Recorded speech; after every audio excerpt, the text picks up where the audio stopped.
Hello అండి. ఈరోజు నేను విశాఖపట్నం దగ్గర భీమిలీ బీచ్కి వచ్చాను. భీమిలీపట్నం దగ్గర ఈ బీచ్ తీరంలో అటుపక్క ఆ కొండ దగ్గర మీకు ఒక ఫార్మస్యూటికల్ కంపెనీ ఉంది.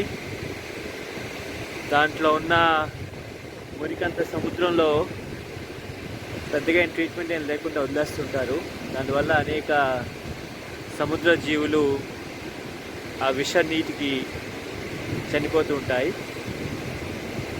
అలాగే ఇక్కడ షిప్ ట్రాఫిక్ వల్ల అనేక మంది ట్రోలర్స్ వెళ్తూ ఉంటాయి. ఇది డిసెంబర్ నెల, అంచేత ఆలివ్ రిటిల్ తాబేళ్ళు మన విశాఖ తీరానికి నుంచి శ్రీకాకుళం నుంచి ఒడిశా వరకు ఇక్కడ గుడ్లు పెట్టడానికి వస్తాయి. డిసెంబర్, జనవరి, ఫిబ్రవరి, మార్చ్ వరకు. ఈరోజు ఇక్కడికి రాగానే నాకు ఇక్కడ ఈ ఆలివ్ రిటిల్ తాబేలు కనిపించింది. చూడగలరు. ఇది 1 మీటర్ పొడవు ఉంది.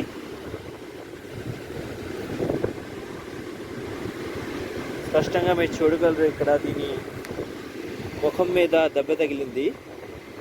అంటే మోటార్ బోట్ ఏదో దాని ముఖాన్ని తగిలి పాపం చనిపోయింది.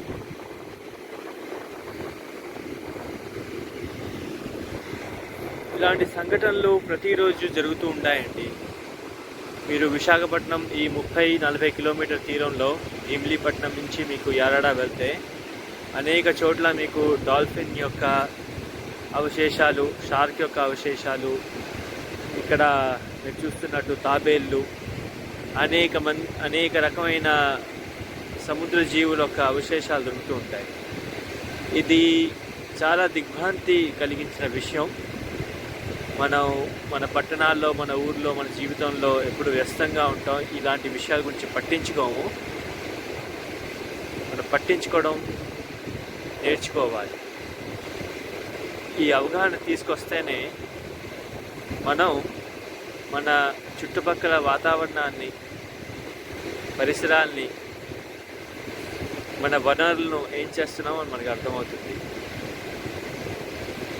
ఈ చిన్న విషయం మీ అందరికీ ఒక అవగాహన తీసుకొస్తారని నా ప్రయత్నం. ధన్యవాదాలు.